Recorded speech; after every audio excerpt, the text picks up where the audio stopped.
यशोदा आ जाएगो। आपके जैसा बड़ा ना है कि रास्ता ढूंढते हुए अपने आप घर लौट आएगा। बस 6 महीने का बालक है, अबोध है। हे नारायण, क्षमा करना, अपने पति देव से ऊंची स्वर में बात कर ली मैंने।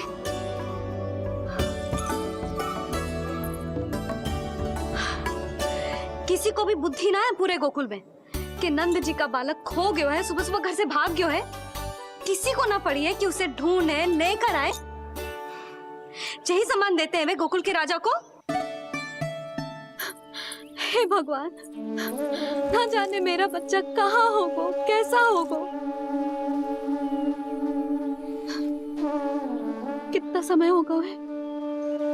अब तक तो भूख भी लगी आई होगी उसे। आप क्यों रुक गए? आप खाओ।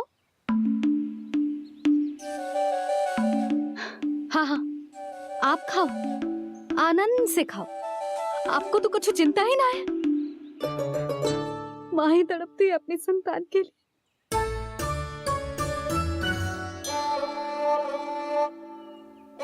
अब क्या खाली पेट काम पे जानो है? क्या कहेंगे सब कि यशोदा अपने पति को भूखा रखे? ना ना, आप खाओ, खाओ ना।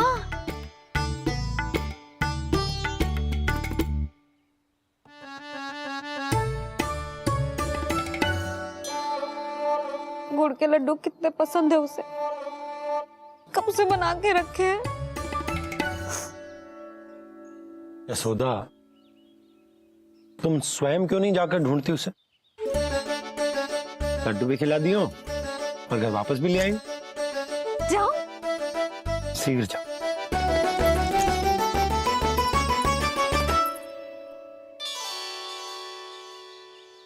किंतु आप तो खाना खा रहे हो ना पतिदेव? वही तो, मैं खाना खा रहा हूं, परंतु वो भूखा है। तुम जाओ। वो तो भूखा है।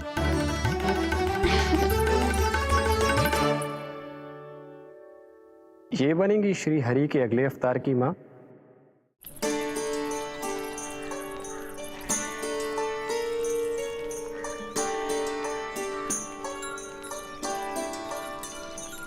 मेरे बच्चे को देखो है ना।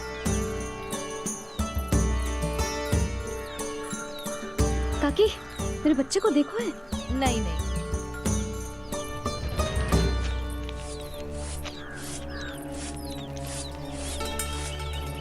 सुमति, मेरे बच्चे को देखो है क्या कहीं? नहीं तो। ना देखो। जानकी, प्रभावती, मेरे बच्चे को देखो है कहीं?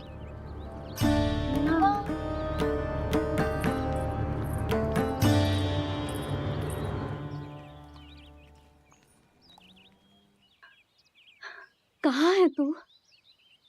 देख, तेरी मैया कितनी चिंतित हो रही है, और तू है कि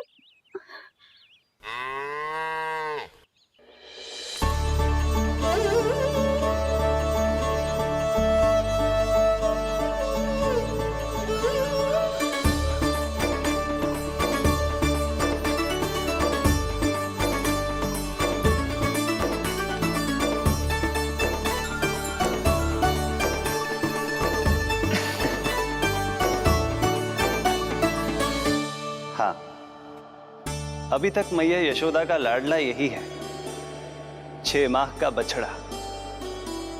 इसी पर ये अपनी सारी ममता न्योछावर करती हैं। तो फिर भाग गो।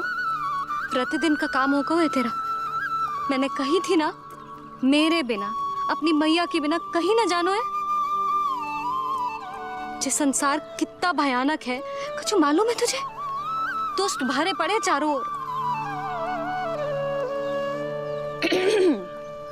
वाह, दुनिया की अनोखी मैया और उसका अनोखा बालक, जो कि बालक है ही ना, गाय का बछड़ा है।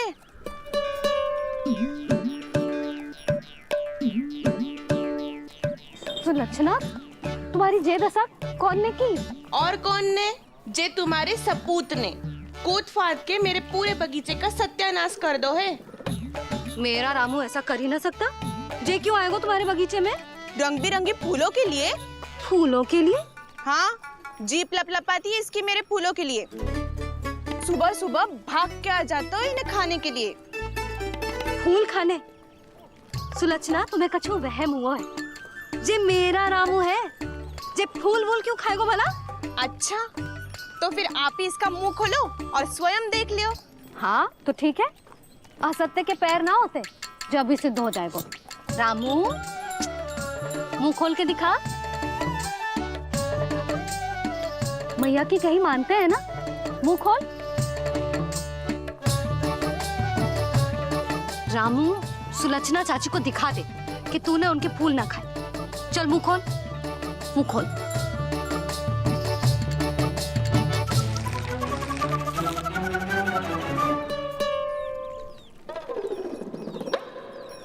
हाँ हाँ, देख लो, इसने कछु ना खाया है। हाँ, हम चल रहे हैं। अरे पर मुझे भी तो देख लेने दो। सुलक्षणा, मैं नंद देव की पत्नी हूँ।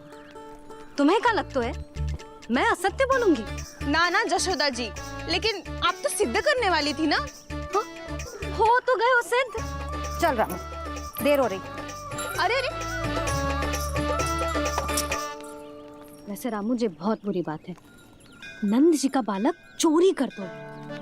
छी, जो अपनी वस्तु ना है उसे छूते भी ना है, समझ आई? जे करूंगी, सुलक्षणा के यहाँ भरी टोकरी बेसन के लड्डू भिजवा दूंगी, प्रसन्न हो जाएगी। ये तो बड़ी चतुर है प्रभु। हाँ प्रभु, और जीवट भी है इनमें। बस यही देखा आप सबने? क्या आपने एक मां की चिंता नहीं देखी? प्रत्येक मूल्य पर अपनी संतान की रक्षा करने का स्वभाव नहीं देखा? या फिर असत्य भाषण करने पर अपनी भूल सुधारने की व्यग्रता नहीं देखी? कोई बात नहीं, मैं बताता हूं यशोदा क्या है।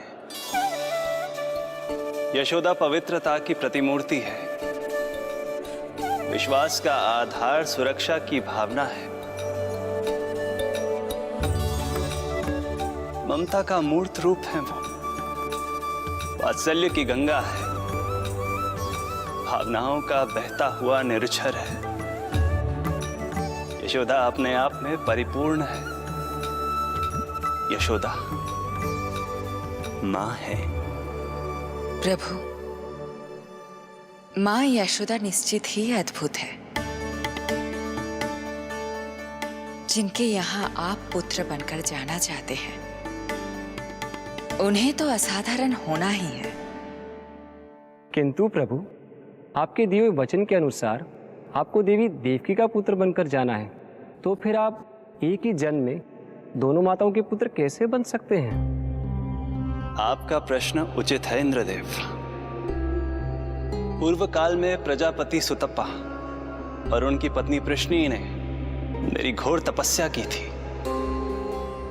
उनके आग्रह करने पर मैंने उन्हें वरदान दिया था कि जब वो देवकी और वसुदेव के रूप में पृथ्वी पर आएंगे, तब मैं उनका अष्टम पुत्र कृष्ण बनकर जन्म लूंगा। पर मैया यशोदा के वात्सल्य प्रेम ने मुझे दुविधा में डाल दिया, क्योंकि वो भी तो पिछले जन्म से ही है ना। पिछले जन्म से?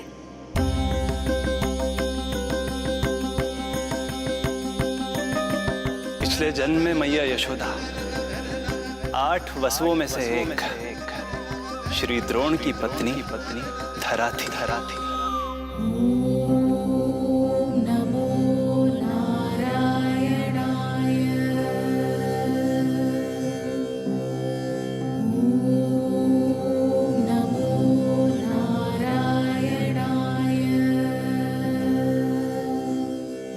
दोनों सहस्त्रों वर्षों तक निरंतर मुझे पुत्र रूप में पाने की मनोकामना के साथ घोर तपस्या करते रहे। अपने तप में वो दोनों इतने लीन थे कि प्रकृति की कोई भी शक्ति उनका ध्यान भंग नहीं कर पाई। किंतु फिर एक दिन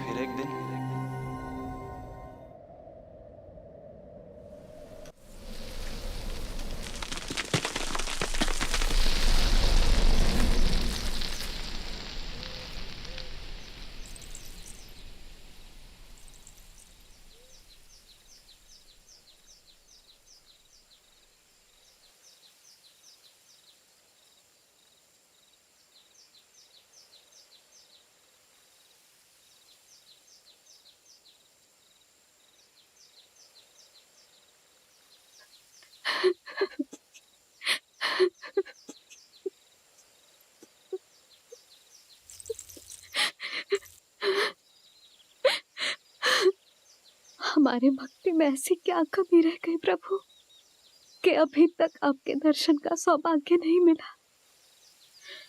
अब तो सैकड़ों वर्ष बीत गए हैं आपका सुमिरन करते हुए।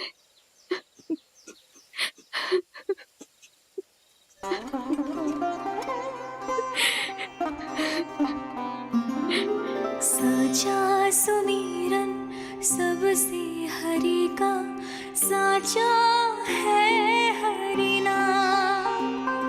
साचा सुमिरन सबसे हरि का, साचा है हरि नाम। जिनकी कृपा से बन जाते हैं सबके बिगड़े काम, सबके बिगड़े काम। साचा सुमिरन सबसे हरि का, साचा है हरि नाम। आतुर है आंचल का उपवन, सुनने को पैजनिया छुन छुन। मधुर मधुर तुतलाती बोली, खेले संग संग आँख में चोली। मेरे मुख पे भी दे दो प्रभु ममता भरी मुस्कान। साचा सुमिरन सबसे हरि का, साचा है हरि नाम। भक्त बिना भगवान है जैसे, माता बिन संतान के वैसे। हरि बिन मेरा जीवन सूना, भगवान लाज मेरी रख लो ना। भगवान लाज मेरी रख लो ना।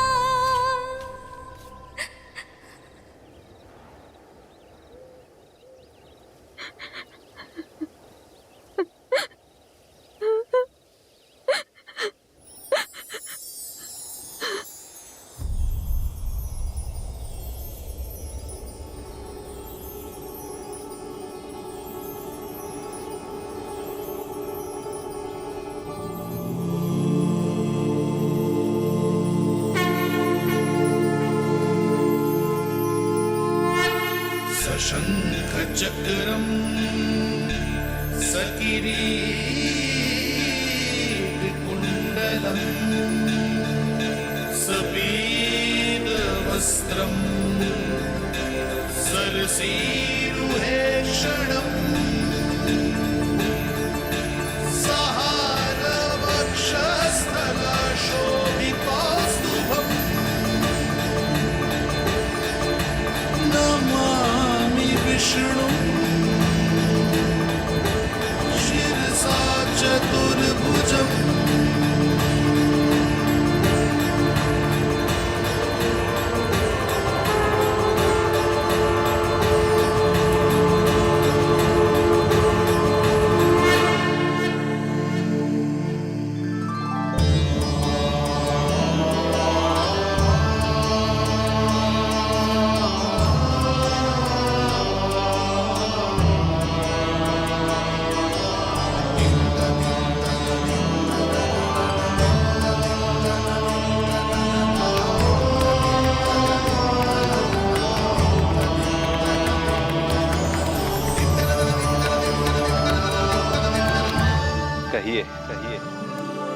वरदान पाना चाहते हैं आप? प्रभु, हम आपकी सेवा करना चाहते हैं, परंतु भक्त की भांति नहीं, अभी तो माता पिता के समान। आपका एक पुत्र के रूप में पालन पोषण करें। आप हमें माँ पिता के भांति प्रेम दें और हम आप पर अपनी ममता न्योछावर कर सकें। बस इतनी ही इच्छा है प्रभु। आपकी इच्छा पूर्ण होगी। मैं आपकी संतान के रूप में अवश्य आऊंगा, किंतु उसके लिए आपको मेरे अगले अवतार के बाद एक और अवतार की प्रतीक्षा करनी होगी, क्योंकि अगले जन्म के लिए मैं पहले ही ये वरदान माता देवकी को दे चुका हूं। प्रभु, किसी भी जन्म में आपको अपने पुत्र के रूप में पाना मेरा सौभाग्य होगा, किंतु मेरी ममता मेरे वश में नहीं है प्रभु। आप साक्षात मेरे सामने खड़े हैं, किंतु मेरे नेत्र आपके इस दिव्य चतुर्भुज रूप को नहीं देख पा रहे। इन्हें तो आप अभी से बाल रूप में दिखाई दे रहे हैं। मेरे भीतर उमड़ती ममता की ज्वार का अनुभव कीजिए प्रभु। केवल कल्पना मात्र से मेरा वक्षस्थल दूध से भराया है। ये गोद तरसने लगी है, मन अभी से लोरियां गाने लगा है। मेरे इस अनुरोध को स्वीकार कीजिए प्रभु, कृपा करें। इस माँ से और प्रतीक्षा ना करवाए प्रभु, और प्रतीक्षा ना करवाए। उस पल माता धरा की ममता भरी भक्ति और प्रेम भाव को देखकर मेरे मुख से भी वो शब्द निकल ही पड़ा जिसे एक बच्चा पहली बार बोलना सीखता है, माँ।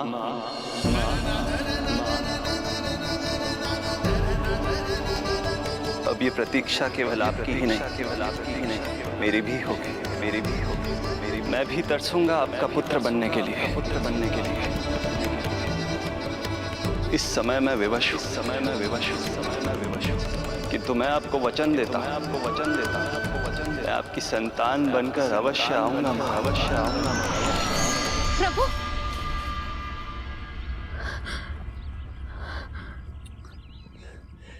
धरा, भगवान ने हमारी पुकार सुन ली। वरदान तो सभी भक्तों को मिलता है, परंतु हमें तो हरि का वचन मिला है। वो आएंगे, अवश्य आएंगे।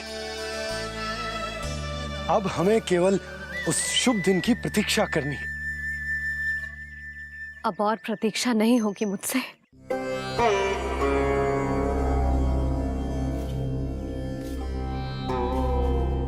हमने सहस्त्रों वर्षों तक तपस्या की, ये समझ लो कि वो तपस्या अभी शेष नहीं। श्री हरि को अपने सामने देखकर मेरी व्याकुलता का बांध टूट गया है। 2 जन्म बहुत बड़ा समय होता है स्वामी। अपने पुत्र के रूप में हरि को गोद में खिलाने के लिए अब मैं और 2 जन्मों तक प्रतीक्षा नहीं कर सकती।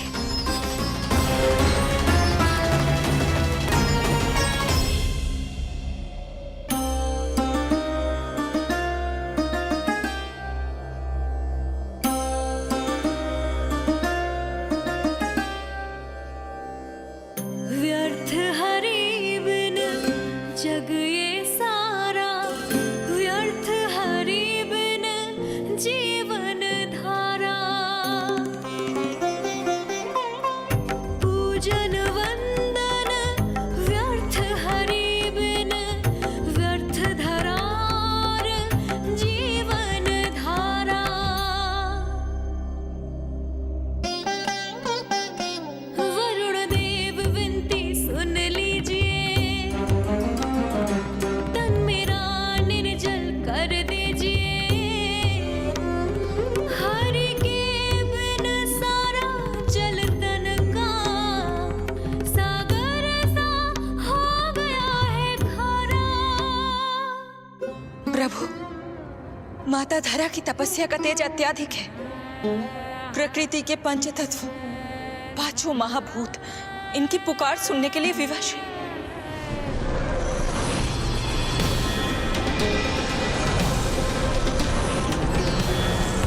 धरा, प्रिय ये क्या कर रही हो? रुक जाओ। जठराग्नि सब दूर ये कर दो, अग्नि देव मेरे ताप को हर लो। माता जो वंचित ममता से, जग में नहीं उसको कुछ प्यारा। पूजन वंदन व्यर्थ हरि बिन, व्यर्थ धरार जीवन धारा। प्रभु, यदि अग्निदेव अपना अग्नि तत्व वापस ले लेंगे तो इनकी पाचन शक्ति नष्ट हो जाएगी और जीवित रहने के लिए शारीरिक तापमान भी अति आवश्यक होता है। यदि वही विलुप्त हो गया तो धरा, तुम्हें मेरी सौगंध मत करो ये। हे भूमाता आकृति दाता, मिथ्या है ये माटी का ढांचा। माटी मुक्त करो इस तन से, जब ना मिला हरि का सहारा। प्रभु, भू तत्व ही तन को भार देता है, उसके बिना ये तो पूरी तरह से ढह जाएंगी। धरा, धरा, ये क्या हो गया? बस करो अब। प्रभु, कुछ कीजिए। मैं संसार का संचालक हूं देवी। नियमों का पालन करने के लिए मैं भी बाध्य हूं। जो वचन मैं पहले ही माता देवकी को दे चुका हूं, यदि मैं चाहूं तो भी उसे तोड़ नहीं सकता।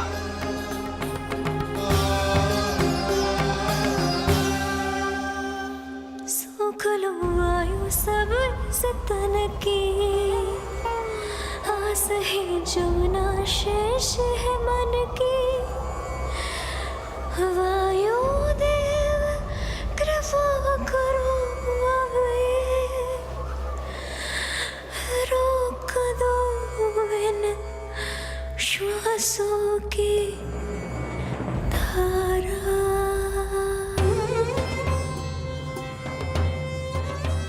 प्रभु, प्राण वायु के बिना प्राणों का बचना संभव नहीं।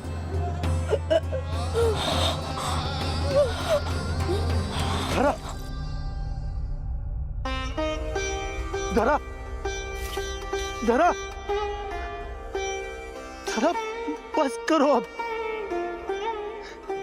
क्या तुम अपनी सुध-बुध खो चुकी हो? तुम्हारे प्राणों में मेरे भी प्राण बसते हैं प्रिय। रुक जाओ। हे आकाश देव, तुमको मेरा अंतिम प्रणाम। अंतरात्मा लीन करो मेरी, लेके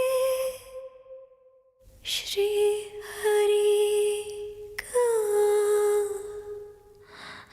नाम।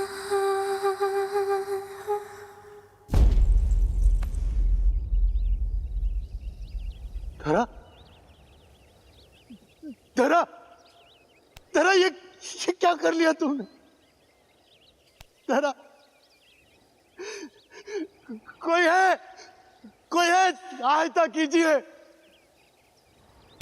धरा, जल। धरा, तुम चिंता मत करना, मैं यही हूं। मैं 2 क्षण में जल लेकर आता हूं।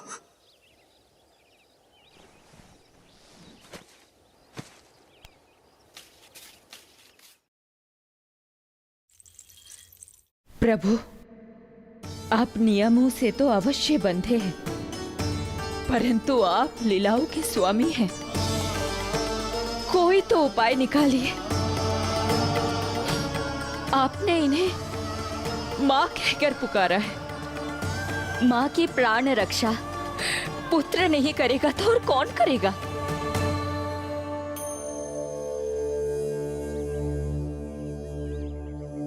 प्रेम ना जिसकी सीमा कोई, ना कोई आया माँ की ममता के आगे। विवश हुए भगवान, विवश हुए भगवान।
प्रभु नहीं, पुत्र कहो मां।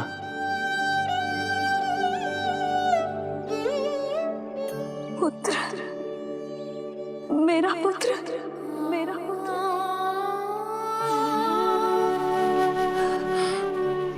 आज जैसे आपने मुझे अपनी गोद में लिटा रखा है, क्या कुछ ऐसा नहीं हो सकता कि शीघ्र ही मुझे आपको अपनी गोद में खिलाने का अवसर मिल जाए? आज तो मैं केवल मूर्छित हुई हूं, किंतु शीघ्र ही यदि मुझे आप पुत्र रूप में ना मिले तो मेरे प्राण चले जाएंगे। ऐसा ना कहो मां।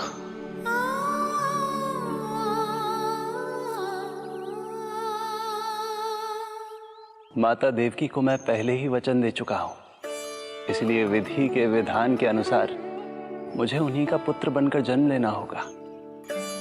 किंतु आपकी आतुरता का अनुभव करने के बाद अब मैं भी आपका स्नेह पाने से स्वयं को और वंचित नहीं रख सकता। आपने वरदान मांगा था कि आप पुत्र की भांति मेरा पालन पोषण करना चाहती हैं, इसलिए यदि आप उचित समझे तो आप अगले जन्म में ही अपनी इच्छा पूर्ण कर सकती हैं। जिस आयु में संतान को अपनी मां की ममता के आंचल की आवश्यकता सबसे अधिक होती है, उस आयु में अर्थात अपने जन्म के प्रथम दिन से 10 वर्षों तक मैं आपके साथ रहूंगा, किंतु फिर मुझे अपनी जन्म देने वाली मां माता देवकी के पास लौटना होगा। ऐसा करने से मैं उन्हें दिया वचन भी निभा पाऊंगा और आपकी ममता का सौभाग्य भी प्राप्त कर पाऊंगा। यदि आपको स्वीकार हो तो। स्वीकार है प्रभु, सहर्ष स्वीकार है। एक माँ और पुत्र का नाता केवल उसके कोख से जन्म लेने से ही नहीं बनता, ये नाता तो ममता से बनता है, और मैं अपनी ममता आप पर न्यौछावर करने के लिए आतुर हूं। यशोमती मैया के नंद लाला, यशोमती मैया के नंद लाला, यशोमती मैया के नंद लाला, यशोमती मैया के नंद लाला। तो इस प्रकार परमपिता परमेश्वर श्री हरि विष्णु एक ही जन्म में दो माताओं का पुत्र बनने के लिए उत्साहित भी थे और भावुक भी, किंतु जगत माता श्री लक्ष्मी और अन्य सभी देवगण ये जानना चाहते थे कि श्री हरि ये अभूतपूर्व कार्य कैसे करेंगे। भगवान बोले, ये सब संभव होगा उसके कारण जो मेरे अगले जन्म की कथा का मुख्य पात्र है, कंस।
जब जीवन पर संकट हो तो अभिमान अर्थहीन होता है, जब प्राणों पर बनाए तो सम्मान स्वाभिमान सब निरर्थक होता है। इन व्यर्थ के मूल्यों को बीच में मत आने दो,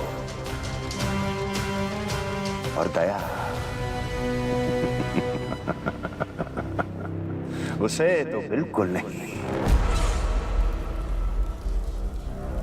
मार डालो साधु संत ऋषि मुनि स्त्री वृद्ध, चाहे वो नवजात शिशु ही क्यों ना हो, किंतु हाँ, यदि शत्रु भारी पड़ने लगे, पराजय सामने दिखाई देने लगे, तो उसी क्षण शत्रु के पैर पकड़ लो और अपने प्राणों की भिक्षा मांग लो। अहंकार को आड़े मत आने दो। अग्नेः शेषम ऋणः शेषम शत्रुः शेषम तथैव च पुनः पुनः प्रवर्धेत तस्मात् शेषम न कार्येत। अर्थात अग्नि की एक भी चिंगारी, ऋण की एक भी मुद्रा और शत्रु की एक भी संतान यदि शेष रह जाए तो शीघ्र ही विकराल रूप धारण कर सकती है। इन सब का समूल नाश ही एकमात्र उपाय है अपनी सुरक्षा का। इसलिए कहता हूं, साम दाम दंड भेद कोई भी युक्ति क्यों ना लगानी पड़े, शत्रु के प्राणों का हरण ही परम उद्देश्य होना चाहिए। छोड़ो मत, फिर चाहे वो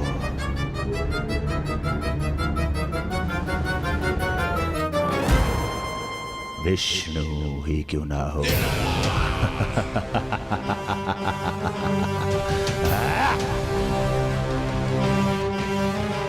यही थी कंस की दिनचर्या। वो प्रतिदिन स्वयं को स्मरण कराता था कि स्वार्थ के लिए किसी भी सीमा को तोड़ने में कुछ अनुचित नहीं है। तभी तो राजगद्दी प्राप्त करने के लिए उसने अपने पिता महाराज उग्रसेन को भी नहीं छोड़ा था। पिताजी,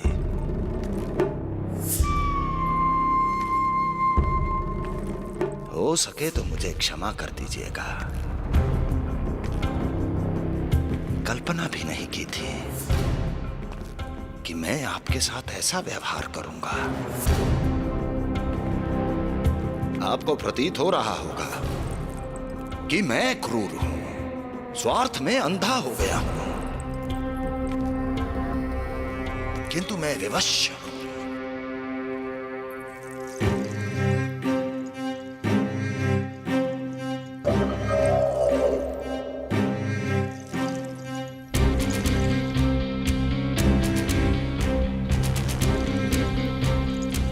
आज से सत्ता का ये भार अब मुझे उठाना पड़ेगा पिताजी,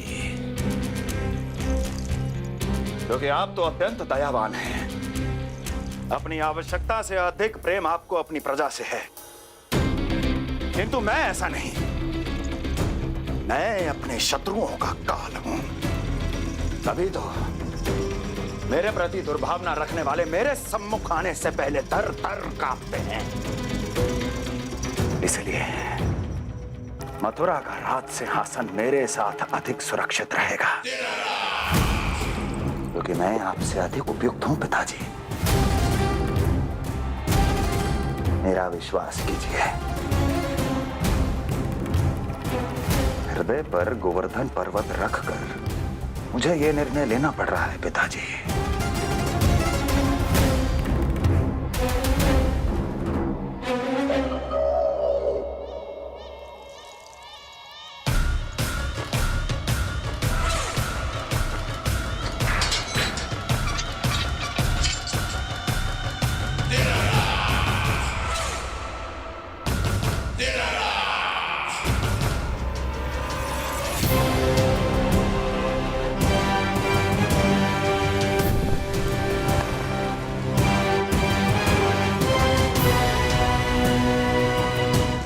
चाबी यमुना में फेंक देना। कोई कितना भी क्रूर, कठोर राक्षस ही क्यों ना हो, किसी न किसी के लिए उसके हृदय में भी प्रेम उपजता ही है। कंस भी इस नियम का अपवाद नहीं था। इस संसार में एक जीवात्मा ऐसी भी थी जिसे वो स्वयं से भी अधिक स्नेह करता था, और वो थी उसकी लाडली बहन देवकी।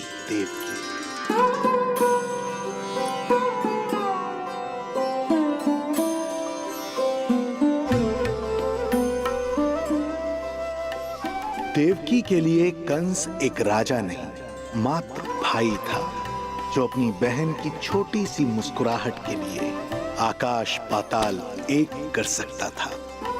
अत्यंत धूमधाम से उसने अपनी देवकी का विवाह यादवराज वसुदेव के साथ संपन्न करवाया। रुको, रुको।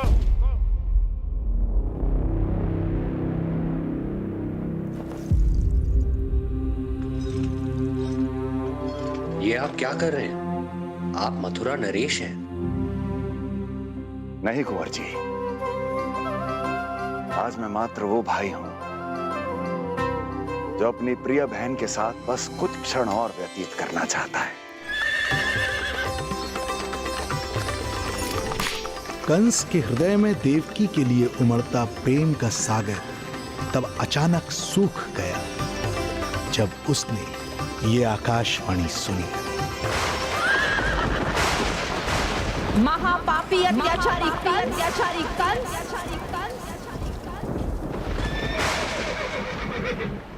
जिस देवकी को तू इतने प्रेम से ससुराल ले जा रहा है, वही तेरे अंत में सहायक होगी। तेरा काल तेरी प्रिय बहन के गर्भ से उसकी 8वीं संतान बनकर जन्म लेगा और तेरा विनाश करेगा।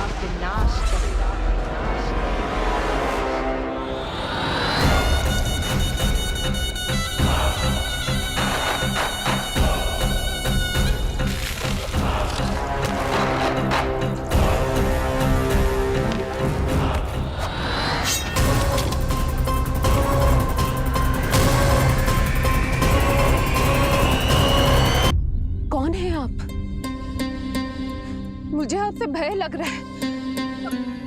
आप मेरे भैया नहीं हो सकते। सही कहा तूने। जो मेरे विनाश को जन्म दे, उस कुल घातिनी से मेरा कोई संबंध नहीं। महाराज, रक्त के संबंध क्रोध की अग्नि में मत झुलसाइए।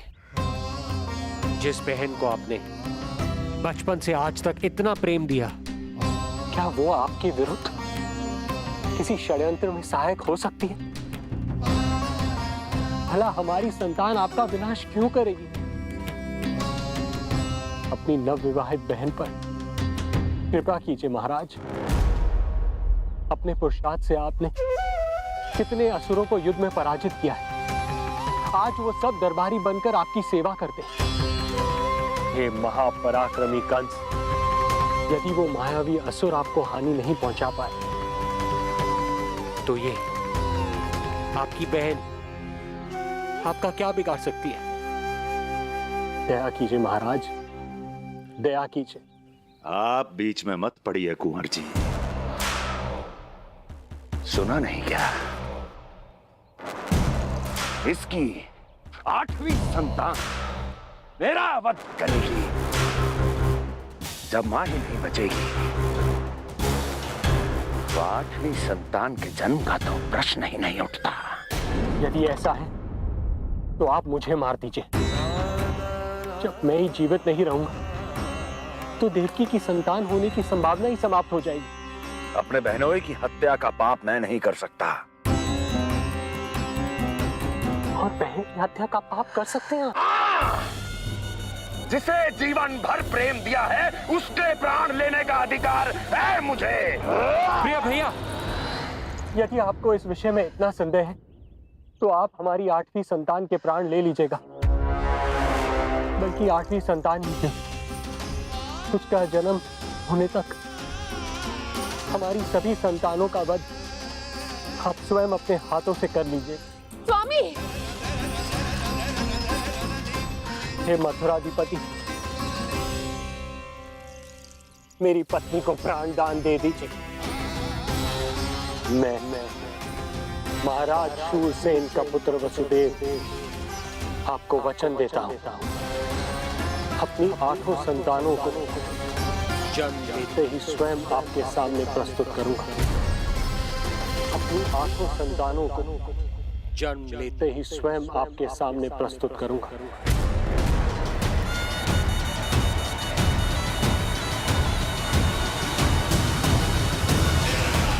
बधाई हो कुंवर जी। अपनी पत्नी के प्राण बचाने में आप सफल हुए, किंतु आपकी संतानें इतनी भाग्यशाली नहीं होंगी। वचन स्मरण रहे।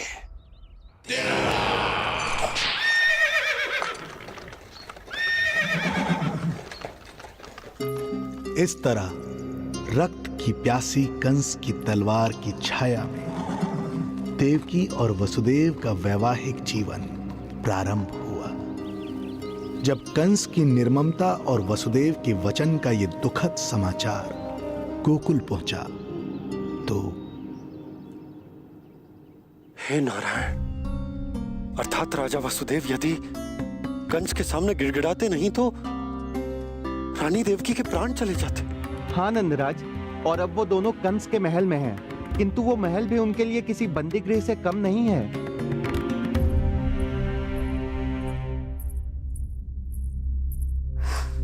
एक भाई अपनी बहन के साथ ऐसा करने की सोच भी कैसे सकता है? मेरा बस चले तो इस दुष्ट कंस को मटके में डाल के इसे घोंट के रख दूं, जैसे मलाई घोट के माखन निकाला जाता है।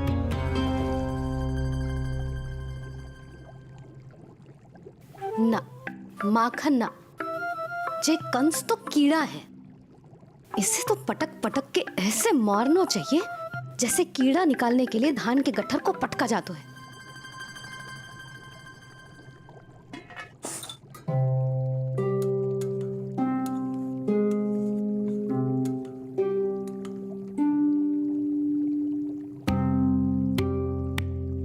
किंतु जब रोहिणी जिज्जी को पता चलेगा तो वो तो अपने आप को ही दोष देंगे, क्योंकि बालक ना होने के कारण उन्होंने ही वसुदेव जी को राजकुमारी देवकी के साथ दूसरा विवाह करने पर विवश किया था। हे ईश्वर,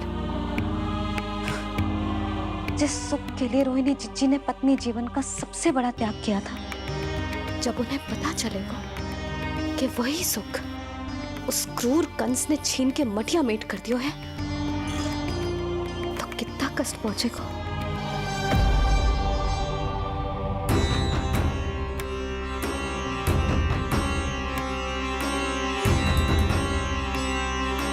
रोहिणी जीजी,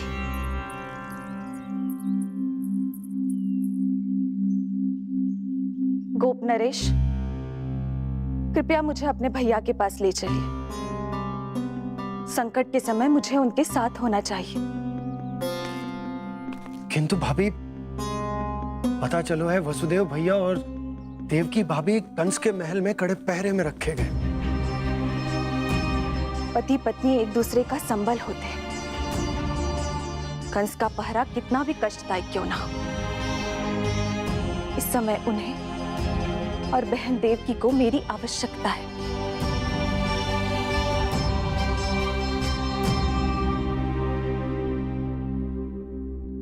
ये मेरी व्यवस्था है। ये यादव कुलदीपक होकर भी आपको इस महल में बंदियों की तरह रहना पड़ रहा है, और मैं कुछ कर भी नहीं पा रही। काश आपने मुझसे विवाह ही ना किया होता। तो क्या मैं अपने भाग्य से भाग पाता देवकी? पूर्व जन्म के कर्मों के फलस्वरूप जो हमारी नियति में लिखा है वो तो हमें भोगना ही है। श्री हरि क्या करते हैं, कब और क्यों करते हैं, ये दुख हमारे जीवन में किस उद्देश्य से आए हैं, इन रहस्यों का पता लगा पाना हम मानवों के लिए संभव नहीं है देवकी।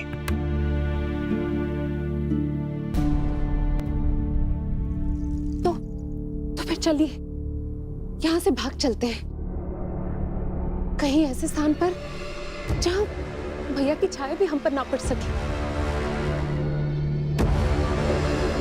नहीं प्रिय, कंस के गुप्तचरों की दृष्टि हम पर अवश्य होगी, और मैं ऐसा कोई कार्य नहीं कर सकता जिससे तुम्हारे जीवन पर कोई संकट आए। और मैंने उन्हें अपनी सभी संतानों को सौंपने का वचन भी दिया है।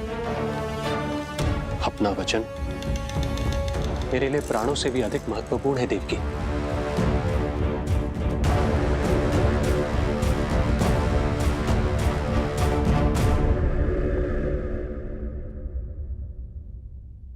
राजन, राजकुमारी, गोकुल से रानी रोहिणी और गोपराज नंद पधारे हैं।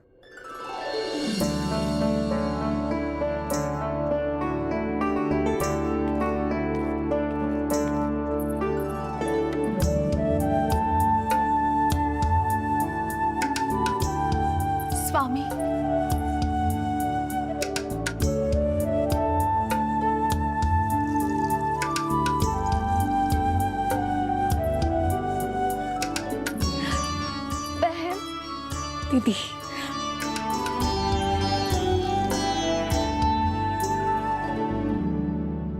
भाई नंद, जो आप हमारे लिए कर रहे हैं उसके लिए धन्यवाद शब्द बहुत छोटा है।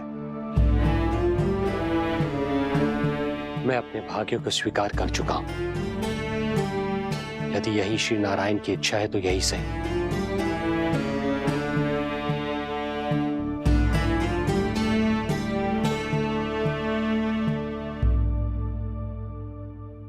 भाई नंद, इस समय मथुरा का वातावरण अनुकूल नहीं है। आपको जाना चाहिए। यशोदा भाभी भी चिंतित हो रही होंगी। उनसे कहिएगा हम यहां सुरक्षित हैं अभी तक।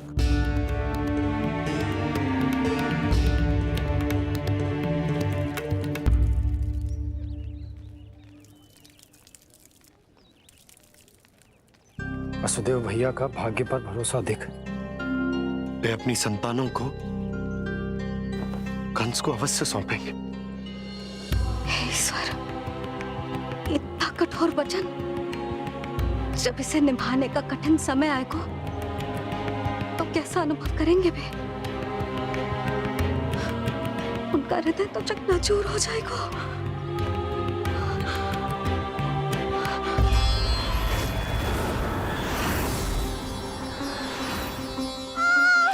सब्र करो, सब ठीक हो जाएगा। देवकी, मैं महाराज शूरसेन का पुत्र वसुदेव आपको वचन देता हूं, अपनी 8 संतानों को जन्म देते ही स्वयं आपके सामने प्रस्तुत करूंगा।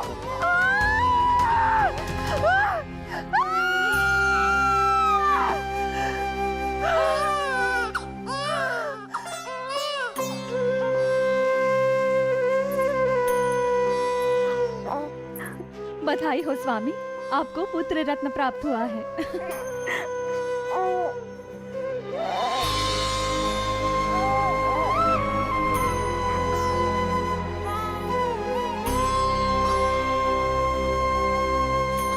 महाराज को पता चला तो क्या होगा?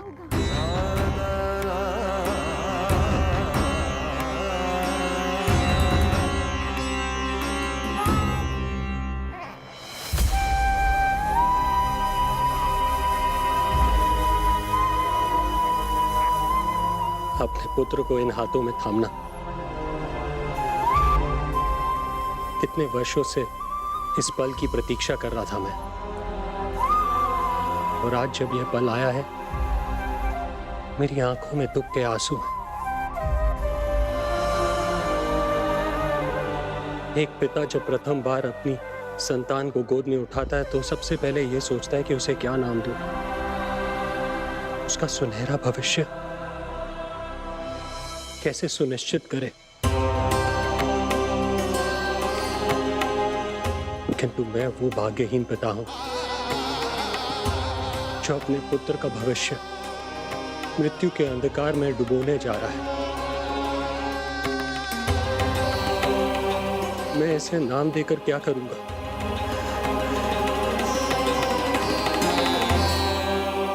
क्या आपके वचन का महत्व आपके पुत्र के प्राणों से अधिक है स्वामी?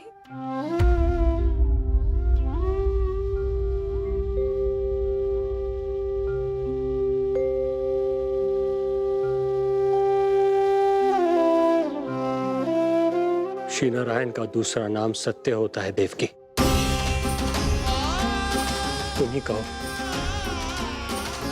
मैं श्री नारायण से विमुख कैसे हो जाऊं?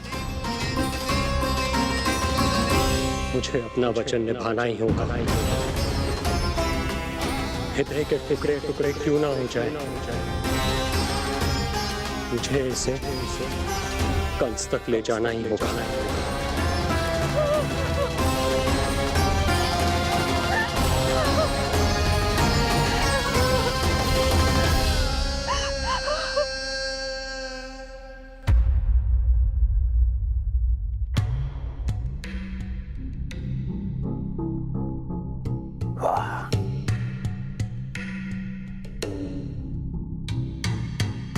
इतना स्वादिष्ट भोजन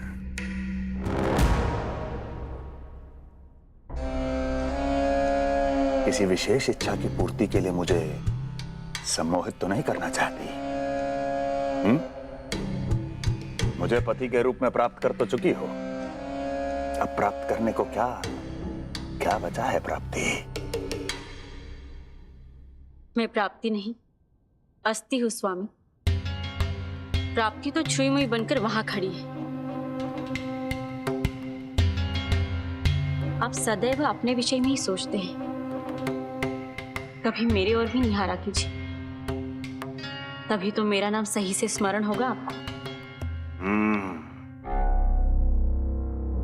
मैं अपने विषय में ही सोचता हूं, तभी तो दसों दिशाओं में मेरे नाम का डंका बजता है, मेरे साम्राज्य का विस्तार होता है, तभी तो मेरा अस्तित्व है। अस्थि स्मरण रहे, तुम हो क्योंकि मैं हूं।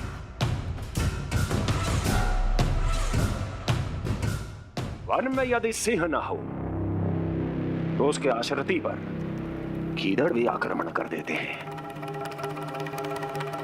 सिंह कभी अपने शत्रु को एक क्षण भी जीवित नहीं छोड़ता महाराज। आपने तो छोड़ दिया देवकी को। सिंह नहीं, आप वो गाय हैं जो अपनी कसाई से अथाह प्रेम करती है।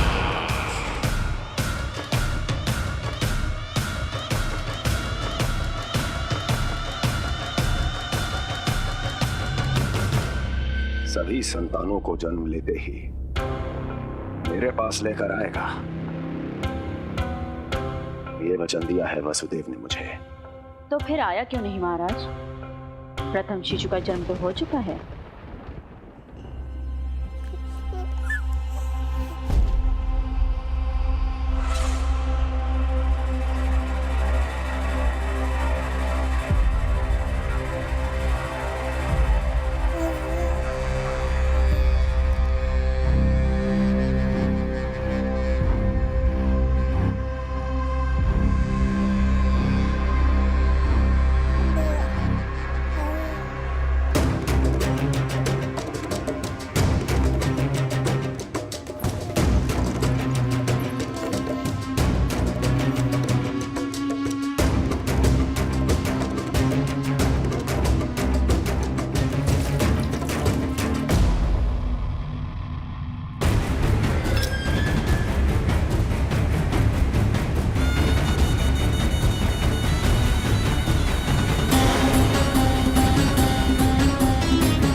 कुल के यादव